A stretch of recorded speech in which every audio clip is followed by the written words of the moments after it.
Well, welcome to Monday morning. And with Monday morning, sometimes stress is involved. Stress for our kids, anxious thoughts or anxiety. And as parents, that can be a really hard thing to know what we should do in these moments. Do we help our kids kind of continue on and go through school or go through their day?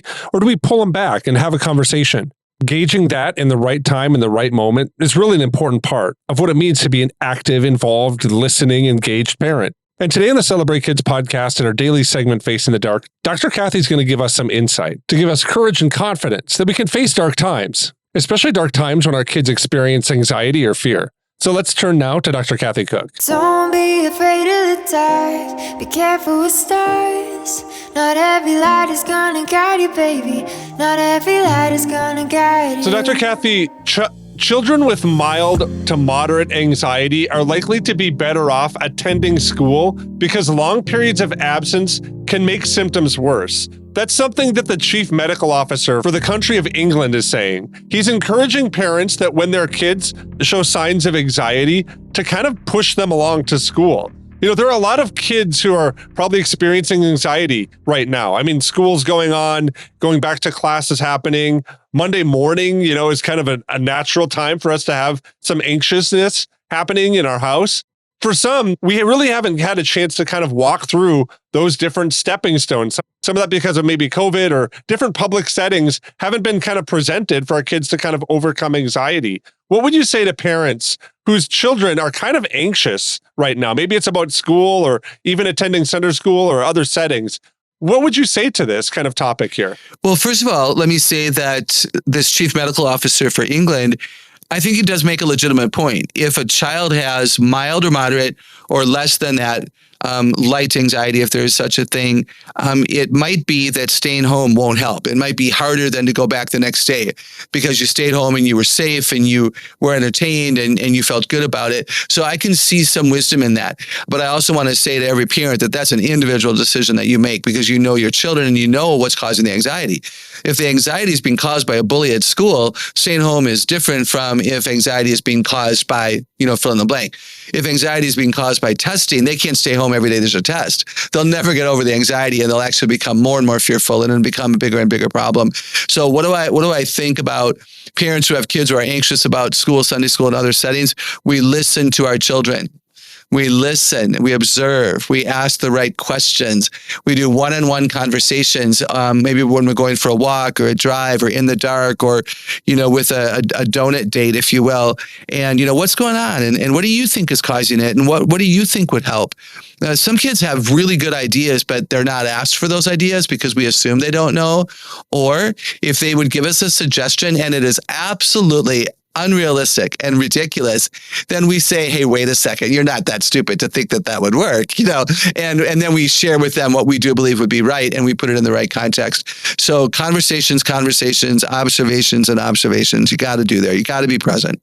Yeah, I think that's so true. It's something that I think I'd like to kind of bring up with another topic here with a study that I read out of the University of Basel this week. Now, I know it's really nerdy to start off a question that way, but I don't know how else to kind of jump into this because the study kind of looked at how kids can overcome stress and anxiety and what some of those best practices are. And the study found that there's really activity is kind of a key way to overcome this, that active kids have different kind of body chemistry. This study kind of went in to show how hormone secretion and other enzymes that are released from exertion enable kids to kind of overcome stress more readily or easier.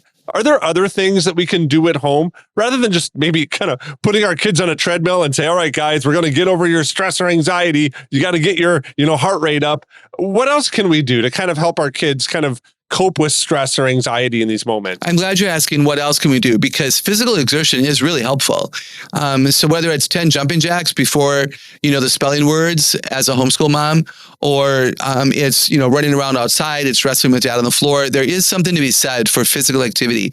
There's also something to be said for vitamin D. Our kids are not getting enough vitamin D and sunshine and fresh air. And so if you live in the kind of climate where you can keep them outside when they come home from school, have them run around and entertain themselves for a while before snack or before dinner. I would highly recommend that. The family going, to a park on a Saturday would also be a way to do that. And good old fun. I think, one way we cope with stress and anxiety is we talk about it, we learn coping strategies. We can learn coping strategies. You can teach children to rehearse. As an example, I ask people all the time in my classes, how many of you rehearsed in your head what you were going to say before you raised your hand? Almost every single person raised their hand to say, before I raised my hand to indicate I had something to say, I rehearsed in my mind how it would sound. Then I felt comfortable. Then I raised my hand and I was allowing you to call on me. And I asked, but children don't know to do that. But you teach children how to self-talk in a positive way. That's a fabulous coping strategy for being able to handle a Sunday school discussion or a discussion in a speech and debate class. So let's teach the strategies that we use that help us overcome any stress and anxiety. So there's a place for teaching and there's a place for hanging out. There's a place for fun.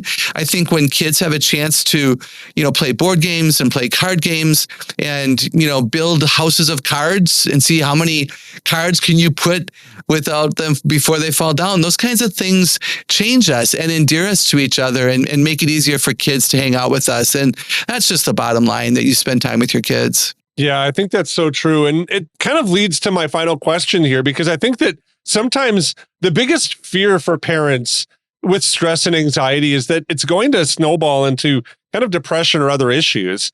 And I remember doing this with my daughter once, where she was stressed out about a situation at school. It was kind of not getting her homework done. And I made some kind of quip of like, yeah, your teacher, when you don't turn your homework in, she's going to get really angry and she's probably going to throw the books down and get really frustrated with you. And she smiled and laughed and was like, my teacher would never do that. And I said, well, then you know that the worst thing that could probably ever happen probably isn't going to happen. And so let's walk this back a little bit. Those are things that I've kind of done myself to get over, different kind of anxious thoughts or things like that, where I'll play the worst scenario for myself and then realize that's not going to happen. And some of these mechanisms and coping skills are really helpful, I think, to kind of walk through. But there are other things that I think when we look at this, that maybe we want to run kind of like right to the end.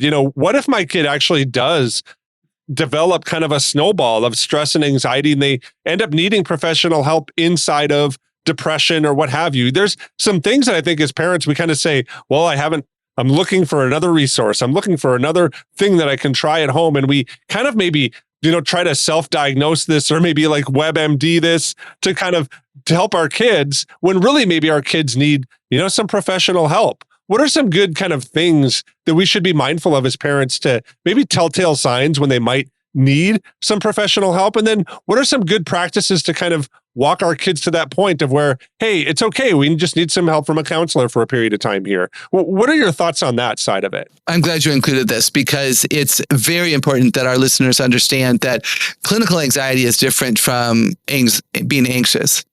Clinical depression is different from children who have episodes of sadness. And if you feel like it's gone on a long time, if you believe that nothing seems to be changing, if you hear about your child's anxiety from more than one educator, if it's kind of like every teacher, the guidance counselor, the Sunday school teacher, the youth pastor, in other words, if it's a 24/7, 365 thing, and it's not just test anxiety, as an example, then yeah, there's nothing wrong with getting counsel. And maybe you start by going and asking some questions of a professional.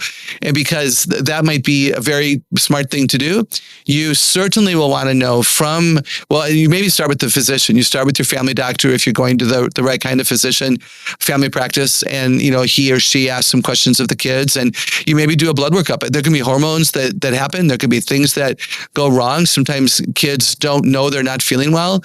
Water is an example too. I've been teaching people lately that 80% of our body is water, 78% of our brain, I think, is water, and we're adults know when we're thirsty.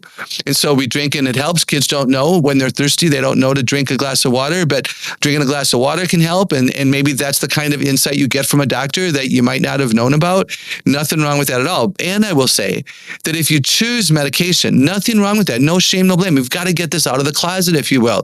You're not a bad Christian. You're not a weak parent. Your child's not bad. These are chemical imbalances. Just like you take medicine for other chemical imbalances that are no one's fault. and to make sure that you know that and that you stand up for your child to your own parents or to, somebody who's really concerned. And then you still teach strategies. You still make sure that you talk about, beautiful things. You still play games and have fun. So everything else that we've said is still valid. And then you obviously make sure that you assess with the right psychologist, therapist, pediatrician, or whatever, when that dose needs to be changed, because they're often weight-based as your children age up, and you need to pay attention. And it can't just be, pop a pill and everything will be fine in my family. There might still be things that you need to do. And I would want you to be able to take responsibility for that. And I'll say one more thing, Wayne, and that is that sometimes it is a family issue. So I would say that if moms and dads are listening and they know they struggle with stress and anxiety, it is possible that there's some genetic carryover. Again, no shame, no blame, but maybe you need to be aware that your children might be prone to some issues, and you jump into that situation earlier rather than later, and you become solution focused. To God be the glory. You guys can do this. As Dr. Kathy was answering some of the questions that I was asking today, I kept thinking back to this passage in 1 Peter chapter 5, and I'm going to begin reading at verse 5. In the same way, you who are younger, submit yourselves to your elders. All of you clothe yourselves with humility toward one another, because God opposes the proud, but shows favor to the humble. Humble yourselves, therefore, under God's mighty hand, that he may lift you up in due time. Cast all your anxiety on him, because he cares for you. As Peter's writing this, he's really talking to the church, to church leadership, and giving them direction and insight on how they should care for the people that they're leading. And I think this translates a little bit to parents. That in moments when we're nervous or fearful or wrestling through how we should handle a situation, that we can cast those cares on the Lord because he cares for us.